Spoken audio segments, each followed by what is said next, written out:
जय हिंद दोस्तों, आप सभी का स्वागत है। इस वीडियो के माध्यम से हम आज से बिहार पुलिस मद्य निषेध का जो एसआई का एग्ज़ाम है, उसका प्रैक्टिस सेट शुरू करने जा रहे हैं। आप इस प्रैक्टिस सेट को लगाने के लिए सबसे पहले आपको अपना कलम व कॉपी लेकर बैठना होगा और देखना होगा कितने प्रश्न सही हुए। हम जल्दी-जल्दी इस प्रश्नों का थोड़ा समय देकर आंसर बताते हुए चलेंगे और एनालिसिस करते हुए भी चलेंगे। तो शुरुआत करते हैं। यह एडिटोरिया का प्रैक्टिस सेट है। तो शुरुआत करते हैं फर्स्ट क्वेश्चन से कि भारत का राष्ट्रपति कितनी बार चुनाव के लिए पात्र होता है। तो राइट ऑप्शन क्या होगा? 2 बार, 3 बार, 1 बार या कितनी बार भी। तो इसका राइट आंसर हो जाएगा कितनी बार भी। भारत का राष्ट्रपति कितनी बार भी चुनाव के लिए पात्र होता है। राष्ट्रपति का कार्यकाल 5 वर्षों का होता है। अब भारत के एकमात्र राष्ट्रपति हुए हैं जो एक ही पद पर 2 बार अपना कार्यकाल पूरा किए हुए हैं, राजेंद्र प्रसाद।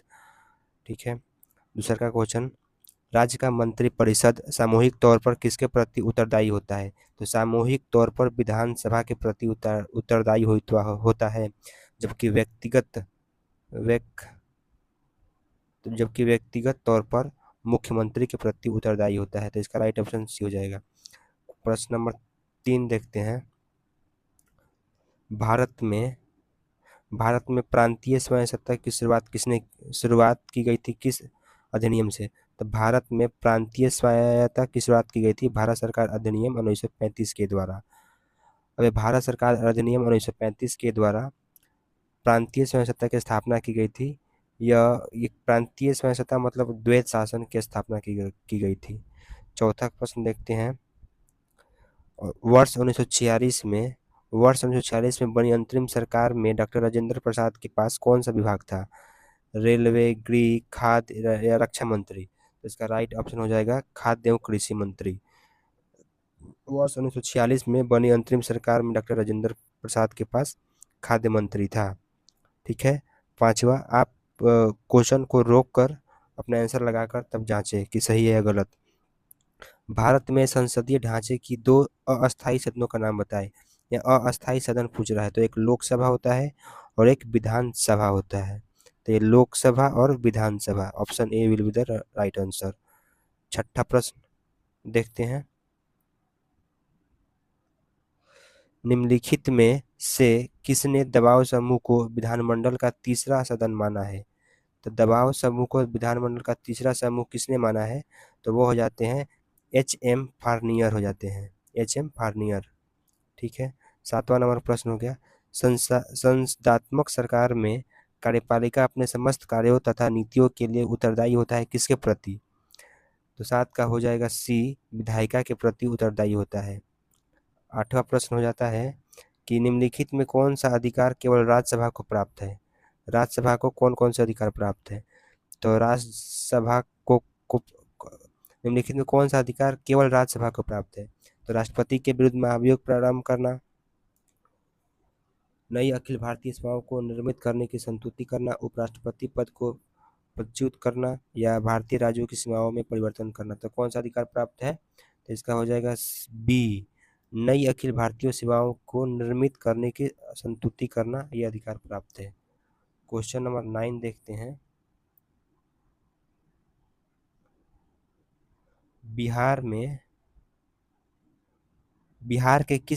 बिहार के राज्य लोक सेवा आयोग के कार्यों का विस्तार कौन करता है। तो बिहार प्रदेश तो कौन करता है। तो इसका राइट ऑप्शन हो जाएगा सी, बिहार प्रदेश विधानमंडल के द्वारा कार्यों का विस्तार किया जाता है। क्वेश्चन नंबर 10 देखते हैं। राज्य विधान परिषद के सदस्य निम्नलिखित में से किस श्रेणी में नहीं चुने जाते हैं। तो शिक्षक में चुने जाते हैं, स्नातक में चुने जाते हैं, स्थानीय निकाय व पंचायतों के सदस्य चुने जाते हैं, लेकिन उद्योगपति में नहीं चुने जाते हैं। 11वां प्रश्न हो जाता है कि निम्नलिखित में से कौन सा तत्व संघीय प्रणाली का हिस्सा नहीं है। तो लिखित संविधान है, दृढ़ न्यायपालिका है, केंद्र और राज्य के बीच शक्तियों का विभाजन है, लेकिन प्रतिबद्ध नौकरशाही संघीय शासन प्रणाली व्यवस्था का अंग नहीं है।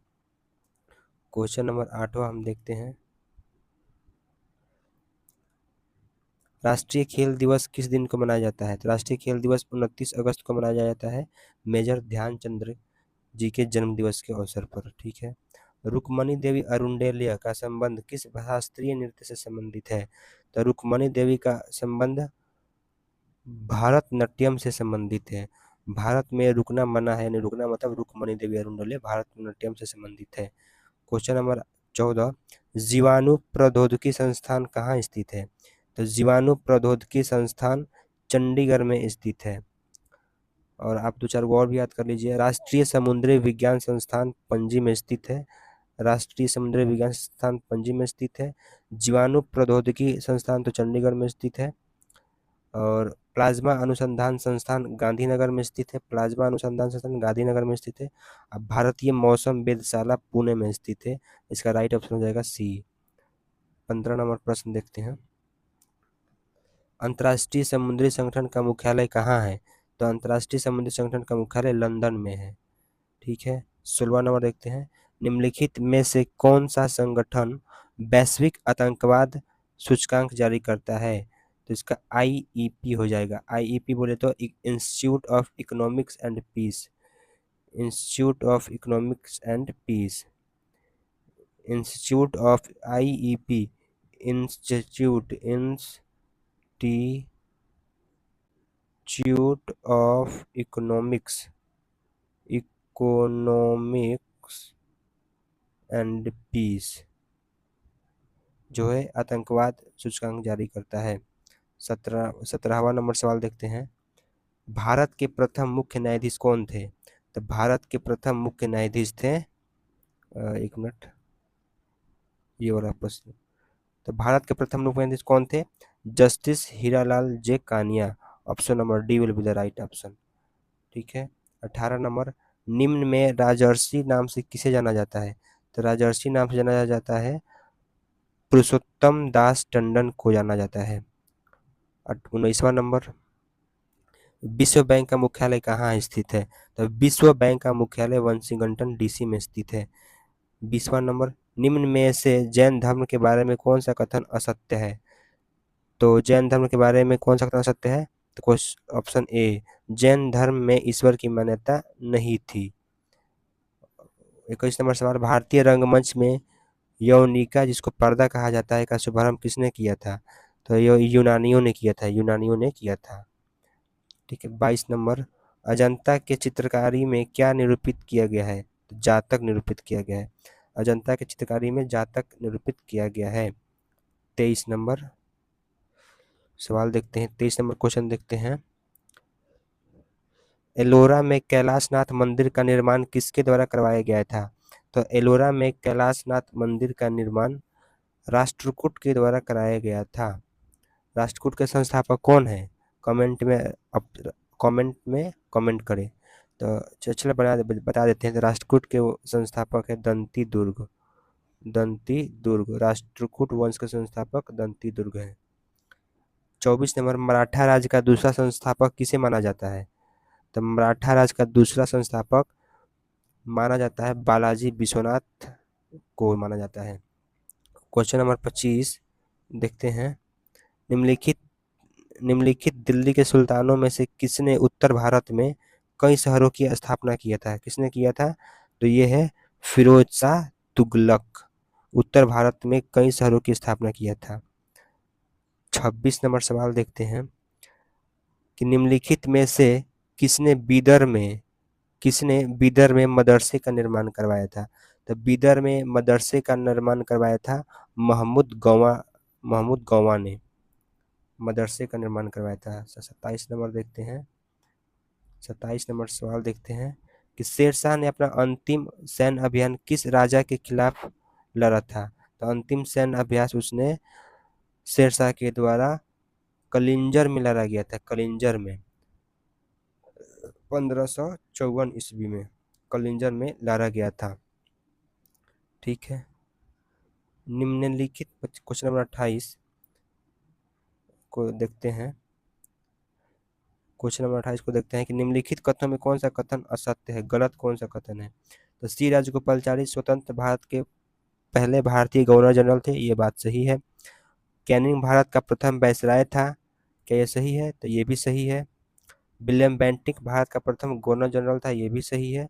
रॉबर्ट क्लाइव बंगाल का प्रथम गवर्नर जनरल था, ये गलत हो जाता है। बंगाल का प्रथम गवर्नर जनरल हो जाता है, कौन हो जाता है?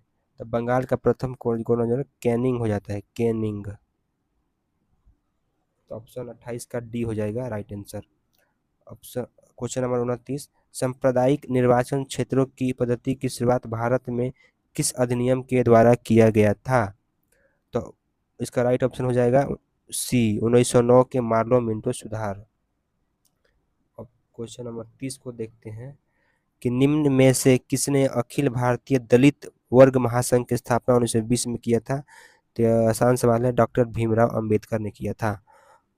क्वेश्चन नंबर 31 देखते हैं कि अबुल रजक ने विजयनगर साम्राज्य की यात्रा किसके शासनकाल में किया था? तो अब्बुल रजक ने देवराय द्वितीय के शासनकाल में विजयनगर साम्राज्य का यात्रा किया था। 32 नंबर प्रश्न देखते हैं कि नाजीवाद किसका समर्थक था? तो नाजीवाद जो था वह राज्य की सर्वोच्चता के सिद्धांत का समर्थक था।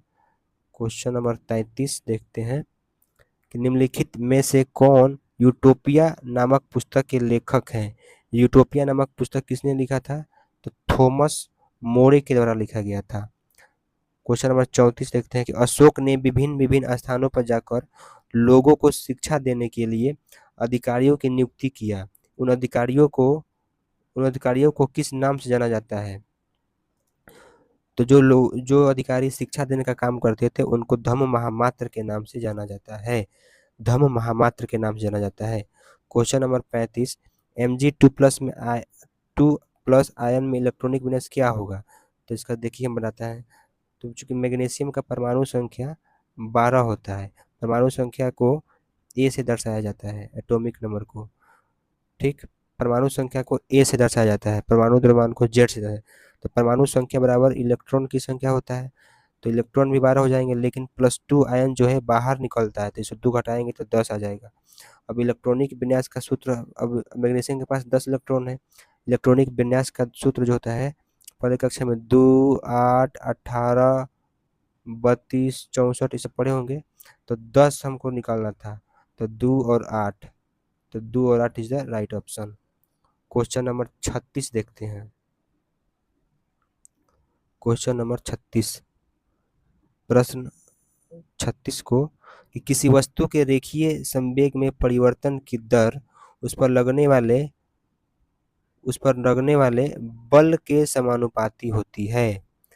प्रश्न नंबर 37, निम्न में से प्रकाश के संबंध में कौन सा कथन असत्य है? गलत कथन की चयन करना है। तो इसका वर्ण विक्षेपण होता है, यस, इसका वर्ण विक्षेपण होता है। यह एक माध्यम से दूसरे माध्यम में जाने पर इसकी आवृत्ति बदल जाती है, ये गलत है। एक माध्यम से दूसरे माध्यम में जाने पर आवृत्ति नहीं बदलती है, तो ये क्या है, गलत हो जाता है। यह विद्युत चुम्बकीय तरंग है, यस। सीधी रेखा में गमन करने के कारण प्रतिबिंब या छाया बनाती है, ये भी सही है। तो 37 का हो जाएगा बी। 38 की बात की जाए, क्वेश्चन नंबर 38 देखते हैं। निम्न में से कौन अनुचुंबकीय पदार्थ है? अनुचुंबकीय पदार्थ मतलब अनुचुंबकीय पदार्थ मतलब अनुचुंबकीय पदार्थ मतलब पैरामैग्नेटिक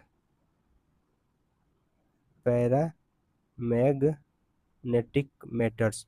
तो पैरामैग्नेटिक पदार्थ क्या होते हैं? तो वे पदार्थ जो चुंबकीय क्षेत्र का कमजोर चुंबकीय क्षेत्र को आकर्षित करते हैं, अनुचुंबकीय पदार्थ कहलाते हैं।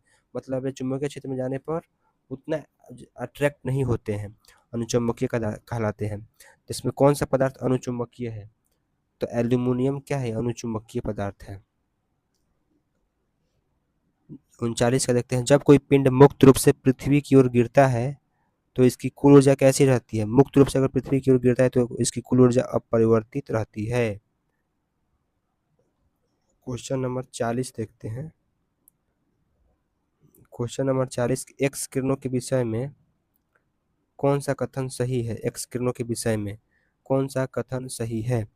तो इसका हम ऑप्शन आंसर बता देते हैं। विद्युत क्षेत्र या चुंबकीय क्षेत्र द्वारा विक्षेपित नहीं होती है, यही इसका कथन सही है, बाकी सब गलत है। 41 की बात की जाए तो चुंबकीय बल रेखाएं के गुणों के संबंध में सही कथन का पहचान करें। तो चुंबकीय, तो इसका सही कथन क्या होगा? तो 41 का हम देखते हैं, इसका सही ऑप्शन हो जाएगा 41 का सही आंसर हो जाएगा सी, 1 और 4। एक क्या बताता है कि बल की चुंबकीय रेखाएं कभी भी प्रतिच्छेद नहीं होती है, सही है। और 4 बल की चुंबकीय रेखाएं चुंबक के पिंड तक फैली होती है, ये भी सही है। 42 नंबर प्रश्न देखते हैं।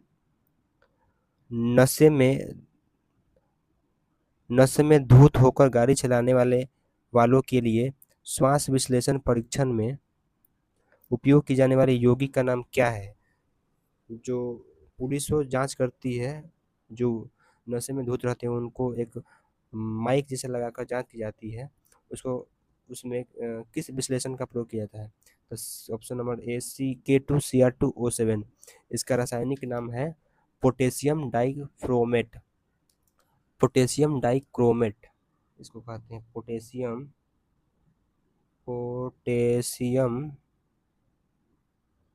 डाइक्रोमेट,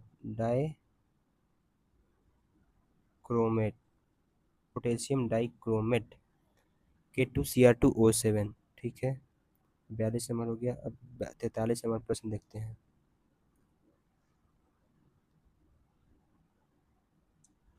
एक रेडियोधर्मी पदार्थ की अर्ध आयु 10 दिन है, इसका अभिप्राय क्या है? तो इसका ऑप्शन हो जाएगा डी, पदार्थ का पूर्ण विघटन 20 दिनों में हो जाएगा।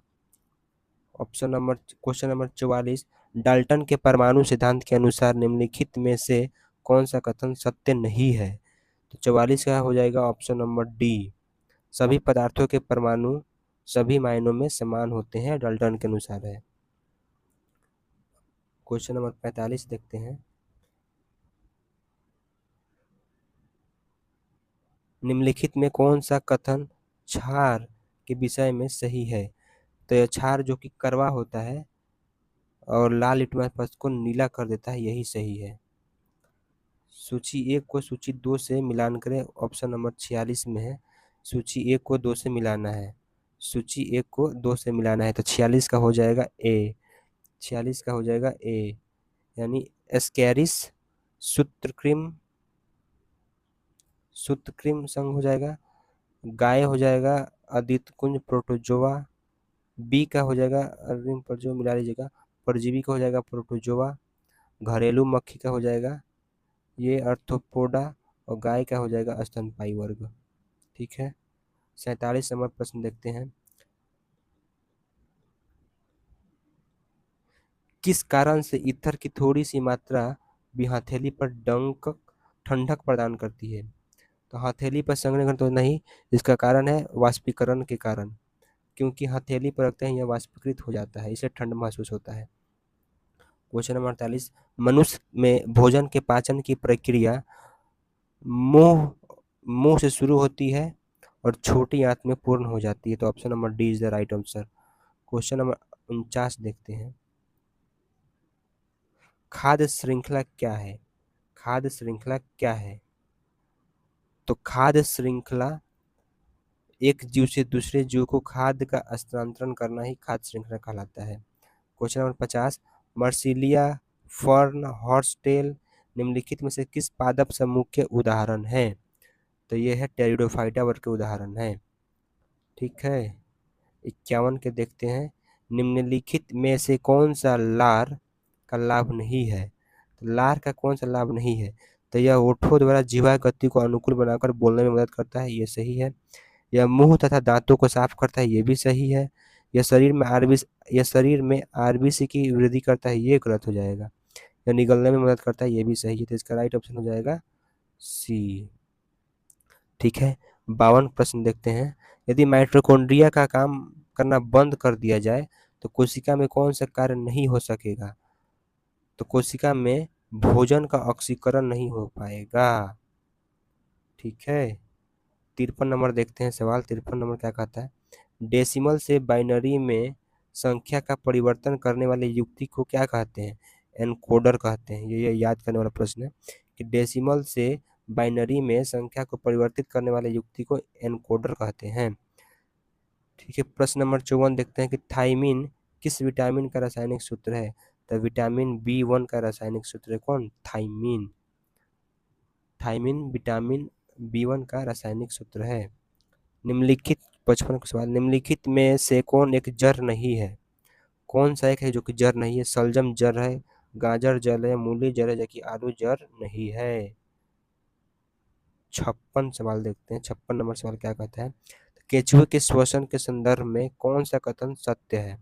तो केंचुए त्वचा द्वारा श्वसन करता है, ये सही है। केंचुए मुख द्वारा श्वसन करता है, ये गलत हो जाएगा। केंचुए नासिक द्वारा, ये भी गलत हो जाएगा। ये तो option number is right option. 57 number प्रश्न देखते हैं कि नागफनी के पौधे में प्रकाश संश्लेषण निम्नलिखित में से किस भाग में होता है? नागमणि के पौधे में प्रकाश संश्लेषण की प्रक्रिया किस भाग में होता है? तो ये हो जाएगा तने वाले भाग में होता है। 57 का हो जाएगा। अब 58 नंबर प्रश्न देखते हैं। 58 क्या कहता है कि लाइसोसोम के बनने के लिए निम्नलिखित में से कौन उत्तरदायी होता है? तो लाइसोसोम बनने के लिए गोल्जी उपकरण उत्तरदायी होता है। गोल्जी उपकरण उत्तरदायी होता है। 59 नंबर सवाल, निम्नलिखित में से कौन सी अधातु सामान्यतः वातावरण में द्रव अवस्था में रहती है? तो ये ब्रोमीन है। कौन है भाई? ब्रोमीन है। प्रश्न 60 देखते हैं। प्रश्न 60 क्या कहता है? निम्नलिखित में से कौन सी एक नदी है जो कावेरी नदी की सहायक नहीं है? तो कावेरी नदी की सहायक नहीं, अमरावती है, पेनगंगा है, हेमावती है, लेकिन इंद्रावती नहीं है, क्योंकि इंद्रावती छत्तीसगढ़ साइड बहती है, क्योंकि कावेरी कर्नाटक साइड बहती है। तो option D will be the right answer. Question 61 number देखते हैं। प्रश्न नंबर 61 कि भारत के उत्तरी पश्चिमी मैदान में पश्चिमी विक्षोभ से जाड़ों में होने वाले वर्षा की मात्रा क्रमशः कम हो जाती है, क्यों? क्योंकि पूर्व से पश्चिम की ओर वायु बढ़ने के कारण, पश्चिम से पूर्व की ओर बहने के कारण। 62 नंबर देखते हैं। निम्नलिखित में से कौन से देशों का समूह इजराइल के साथ सीमा साझा करता है? तो इसका राइट ऑप्शन हो जाता है बी। लेबनान, सीरिया, जॉर्डन, मिस्र, ये सब क्या है? इजराइल के साथ सीमा साझा करता है। वर्तमान में जो इजराइल और हमास के बीच युद्ध चल रहा है, उसी को देखते हुए प्रश्न डाला गया है। 63 नंबर का हो जाएगा बी। ठीक है। 64 नंबर का देखिए। 64 नंबर का, निम्नलिखित में से कौन सा राष्ट्रीय उद्यान मरुस्थल जैव मंडल रिजर्व अवशिष्ट है? तो पिन वैली राष्ट्रीय उद्यान, जो कि हिमाचल प्रदेश में स्थित है, यह शीत मरुस्थल जैव मंडल रिजर्व अवस्थित है। कौन? पिन वैली राष्ट्रीय उद्यान।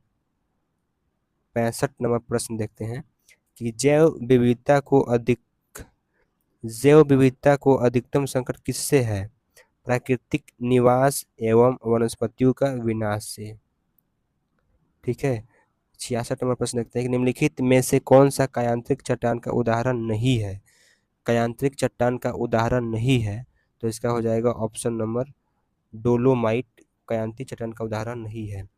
क्वेश्चन नंबर 66, तागुप दर्रा भारत को किस देश के साथ जोड़ने वाला पर्वतीय मार्ग है? तो ये हो जाता है आपका म्यांमार को जोड़ने वाला पर्वतीय मार्ग है। क्वेश्चन नंबर 68 देखते हैं कि छोटी पहाड़ियों का वेलिकोंडा समूह निम्नलिखित में किसका संरचनात्मक भाग है? तो यह है पूर्वी घाटी का संरचनात्मक भाग है। अलकनंदा और पिंडार नदियों के संगम पर निम्नलिखित में से कौन सा स्थान स्थित है? तो अलकनंदा और पिंडार कर्णप्रयाग के संगम पर स्थित है। भारत में क्वेश्चन नंबर 70, भारत में काली मिट्टी की रचना निम्नलिखित में किसके अपक्षय से हुई है? तो ज्वालामुखी की चट्टान से हुई है। तो आसान सवाल है। 71 नंबर की बात की जाए, प्रश्न 71, निम्नलिखित नहरों में से किसे दामोदर नदी से निकाला गया है? तो इसका राइट ऑप्शन क्या हो जाएगा? एडन नहर को दामोदर नदी से निकाला गया है। क्वेश्चन नंबर 72, बिहार के किस जिले में तेलहर कुल जलप्रपात स्थित है? तो तेलहर कहाँ है? कैमूर में है। 73 नंबर प्रश्न देखते हैं कि वन सर्वेक्षण 2023 के अनुसार बिहार में सर्वाधिक क्षेत्रफल वन वाला जिला क्रम क्या है? तो सबसे अधिक आपका पड़ जाता है कैमूर, चंपारण और Jamui. Option number D will be the right option. 74 प्रश्न देखते हैं कि EOS ओवेट मिशन को किस प्रक्षेपयान से प्रक्षेपित किया गया था? तो SSLV D3 से प्रक्षेपित किया गया था। क्वेश्चन नंबर 75 देखते हैं। 75 क्या कहता है कि आइडियाज फॉर लाइफ पोर्टल किस मंत्रालय द्वारा शुरू किया गया है? तो 75 का हो जाएगा आपका केंद्रीय पर्यावरण मंत्रालय के द्वारा शुरू किया गया है, ऑप्शन सी। 76 प्रश्न देखते हैं कि जनवरी 2025 में मकरविलक्कू महोत्सव का आयोजन कहाँ हुआ था? इसका राइट ऑप्शन बताइए। ये सभी का गलत होने वाला है, क्योंकि मकरविलक्कू त्यौहार केरल में होता है। कहाँ होता है? केरल में होता है। इसका राइट ऑप्शन हो जाएगा none of these, option number D. 77 number प्रश्न है कि बजट 2025-26 में बिहार सरकार ने कितने रुपए खर्च करने का लक्ष्य रखा है? तो 3.16 लाख रुपया। क्वेश्चन नंबर 78 देखते हैं कि जनवरी 2025 में अमेरिका के राष्ट्रपति डोनाल्ड ट्रंप ने किस संगठन से अलग होने की घोषणा की है? तो वो हुए हैं विश्व स्वास्थ्य संगठन से, WHO से अलग होने की घोषणा किए हैं। 79 प्रश्न देखते हैं कि भारत में 3 नए आपराधिक कानून, भारतीय न्याय संहिता 2023, भारतीय नागरिक सुरक्षा संहिता 2023 और भारतीय साक्ष्य अधिनियम 2023 को हाल ही में किस तिथि को लागू किया गया था? तो इसका राइट ऑप्शन हो जाएगा 1 जुलाई 2024 को लागू किया गया था। BNS 2023 1 जुलाई 2024 को लागू किया गया था। 80 नंबर प्रश्न देखते हैं कि हाल ही में किस देश के संसद द्वारा पर्वत को कानूनी व्यक्ति का दर्जा दिया गया है? तो इसका राइट ऑप्शन हो जाएगा न्यूजीलैंड ने पर्वत को कानूनी व्यक्ति का दर्जा देने वाला पहला देश बन गया है। क्वेश्चन नंबर 81 देखते हैं कि बिहार के कितने व्यक्तियों को वर्ष 2025 में पद्म पुरस्कार देने की घोषणा की गई थी? तो 7 व्यक्तियों को देने की घोषणा किया गया है। वो 7 व्यक्ति कौन कौन से हैं? तो शारदा सिन्हा हैं, सुशील मोदी हैं, आचार्य किशोर कुणाल हैं, डॉक्टर हेमंत कुमार हैं, विजय नित्यानंद सुरेश्वर हैं और भीम सिंह भावेश हैं। ठीक है, ऑप्शन नंबर डी इसका हो जाएगा। 82 क्वेश्चन नंबर देखते हैं कि कौन सा अंतर्राष्ट्रीय संस्थान मानव विकास रिपोर्ट जारी करता है? तो मानव विकास रिपोर्ट जारी करता है United Nation Development Programme, UNDP संस्थान जारी करता है। क्वेश्चन नंबर 83 देखते हैं कि आधुनिकीकरण में शामिल क्या है? आधुनिकीकरण में क्या शामिल है? तो नवीन प्रौद्योगिकी प्रयोग और सामाजिक दृष्टिकोण में परिवर्तन लाना दोनों शामिल है। क्वेश्चन नंबर 84 देखते हैं कि UNCED का पूर्ण रूप क्या है? तो UNCED का पूर्ण रूप है यूनाइटेड नेशन इकोसिस्टम एंड इसका डेवलपमेंट प्रोग्राम। अच्छा, इसका ऑप्शन नंबर ए हो जाएगा संयुक्त राष्ट्र पर्यावरण और विकास सम्मेलन। ठीक है, वह दर जिस पर अनुसूचित वाणिज्य बैंक रिजर्व बैंक से रातों रात धन की अतिरिक्त राशि उधार लेता है, उसको क्या कहते हैं? उसको सीमांत अस्थायी सुविधा दर कहते हैं। सीमांत अस्थायी सुविधा दर कहते हैं, MSF। ठीक है, क्वेश्चन नंबर 86 राष्ट्रीय आय लेखांकन का जन्मदाता किसे कहा जाता है? तो राष्ट्रीय आय लेखांकन का जन्मदाता साइमन कुजनेट्स को कहा जाता है। साइमन कुजनेट्स को कहा जाता है। 87 देखते हैं कि भूगोल सीजना कठिन है, इसका ट्रांसलेशन करना है। तो इसका राइट ऑप्शन हो जाएगा geography is difficult to learn, option number C. 88 का देखते हैं कि निम्नलिखित में कौन सा वाक्य शुद्ध है? तो शुद्ध वाक्य कौन सा है? आपके एक एक वाक्य तुले हुए हैं, यह वाक्य शुद्ध है। ऑप्शन नंबर क्वेश्चन नंबर 89 का देखते हैं। 89 क्या कहता है? 89 कहता है स्टैसी शब्द का सिनोनिम्स क्या है? तो स्टैसी मतलब क्या होता है? स्टैसी मतलब होता है परम आनंद, जिसमें आनंद हो। परम आनंद, जिसमें आनंद हो, आनंद, खुशी, ये क्या है? स्टैसी को बतलाता है। तो इसका राइट ऑप्शन हो जाएगा रैप्चर। रैप्चर। भाषा के क्वेश्चन नंबर 90, भाषा की सबसे छोटी इकाई क्या है? तो वर्ण है। क्वेश्चन नंबर 91, गुरु दक्षिणा शब्द में कौन सा समास है? तो गुरु के लिए दक्षिणा अर्थात तत्पुरुष समास है। ठीक है। क्वेश्चन नंबर 92, अगर आप कहिएगा तो इसका हम सोल्यूशन भी दे देंगे। अगर जल्दी जल्दी चलना है तो इसका हम सिर्फ आंसर बता दे रहे हैं। तो क्वेश्चन नंबर 92, 42 वृक्षों वाले एक बगीचा में 3/7 भाग पेड़ है। अगर 3/7 भाग नीम का पेड़ है तो शेष आम का पेड़ कितने हो जाएंगे? एक में से 3/7 घटा देंगे तो 4/7 भाग क्या हो जाएंगे? आम के पेड़ हो जाएंगे। तो आम के पेड़ों की संख्या ज्ञात करें। टोटल वृक्ष कितना है? 42। तो इसको काटने 7 छक 42 है, चौका 24 अर्थात 24 का आम के पेड़ है। 92 का ए हो जाएगा। ठीक है। अब 93 देखते हैं। इसको तो आप बना लीजिएगा 93 को। 93 को तो आप बना लीजिएगा। तो 93 का राइट ऑप्शन ए हो जाएगा। 94 का देखते हैं। यदि किसी आयत का विकर्ण और परिमाप 8 सेंटीमीटर दिया गया है, 24 सेंटीमीटर है, तो इसका क्षेत्रफल क्या होगा? तो आयत का विकर्ण जो है, आयत का जो विकर्ण होता है क्या होता है? रूट अंडर लंबाई के स्क्वायर प्लस चौड़ाई के स्क्वायर। तो आयत का विकर्ण कितना दिया हुआ है? आयत का विकर्ण 8 है।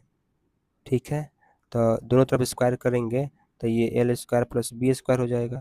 तो ये 64 हो जाएगा, इसका वैल्यू 64 हो जाएगा। L square plus B square का वैल्यू 64 हो जाएगा।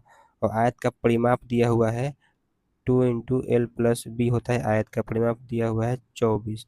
तो एल प्लस बी हो जाएगा 12। तो हमको एल बी ज्ञात करना है। तो एल बी ज्ञात करना है। तो एल बी कैसे ज्ञात करेंगे? तो सूत्र लगाकर। कौन सा सूत्र? एल प्लस बी का होल स्क्वायर से, कि L square plus B square plus 2 L into B. L plus B कितना आया था? 12। तो 12 का स्क्वायर कितना हो जाएगा? 144। एल स्क्वायर बी स्क्वायर का मान कितना आया था? तो एल स्क्वायर बी स्क्वायर का मान आया था 64। तो 64 घटा देंगे, बराबर 2 से भाग देंगे, इधर एल बी आ जाएगा। तो इसका राइट, तो 14 में 4 में से 4 गया 0, 14 में 6 गया 8, 80, 40। तो इसका आंसर क्या हो जाएगा? 40 इज द राइट ऑप्शन। 94 का डी। 95 का देखते हैं। 150 मीटर लंबी एक ट्रेन 72 किलोमीटर प्रति घंटा की चाल से चल रही है और चलते हुए एक टनल को 50 सेकंड में पार करते। टनल की लंबाई याद करें। तो टनल की लंबाई प्लस ट्रेन की लंबाई बराबर दूरी होगा। दूरी बराबर 4 गुने समय। तो 72 को 5/18 से गुना करेंगे तो ये मीटर पर सेकंड में आएगा। गुना सेकंड 50 हो गया। ठीक है। तो 18 चौक 72, 5 चौका 20, 20 25 100, 1000। इधर से 150 माइनस करेंगे तो 850 टनल की लंबाई आ जाएगी। तो 850 इज द राइट ऑप्शन। अब 96, अमन बमन और चमन भाई हैं। ठीक है। तो एमिली, बमन एमिली की माँ है, फरमान अमन के पिता है। तो निम्नलिखित में कौन सा सत्य है? तो इसका राइट ऑप्शन हो जाएगा 96 का डी, बमन चमन की बहन है। ये बना लीजिएगा, आसान सवाल है। 97 नंबर देखते हैं कि किसी निश्चित धनराशि पर 2 वर्षों का चक्रवृद्धि ब्याज 304.5 रुपया है और समान अवधि के लिए साधारण ब्याज 290 रुपया है। तो रेट ऑफ इंटरेस्ट क्या होगा? रेट ऑफ इंटरेस्ट 10% हो जाएगा। इसका मान क्या हो जाएगा? तो ये इसका मान, इसका राइट ऑप्शन हो जाएगा 252। 98 का 252 हो जाएगा। कैसे होगा? ये आसान सवाल है। ये यहाँ 2 का गैप है, या 6 का गैप है, या 12 का गैप, या 24 का गैप है। ये सब गैपिंग करके आप यहाँ से निकाल सकते हैं। 99 का ऑप्शन हो जाएगा 30 दिन। आसान सवाल है। और 100 नंबर क्वेश्चन का हो जाएगा, एक घड़ी दोपहर 12 बजे चलना शुरू करते 5:10 घंटे की सुई क्या होगी? चूंकि एक घंटा में घड़ी की जो सुई होती है 1 घंटा में 30 डिग्री का कोण बनाती है। ठीक। तो 5 घंटा में कितना का बनाएगी? 150 का कोण बनाएगी। तो ये सही कट गया, ये भी कट गया। और 1 मिनट वाली सुई 1 मिनट में आधा डिग्री का कोण बनाती है, तो 10 मिनट में कितना डिग्री का कोण बनाएगी? 5 डिग्री का कोण बनाएगी। तो इसमें 5 जोड़ देंगे तो 55 will be the right option. कितना स्कोर रहा आप लोगों का, और यह क्या हमें फिर से ये हमें यह सीरीज चालू करना चाहिए या नहीं, कमेंट में अवश्य बताएं, और अपना स्कोर कमेंट में लिखना भूलें नहीं। ठीक है, जय हिंद, जय भारत।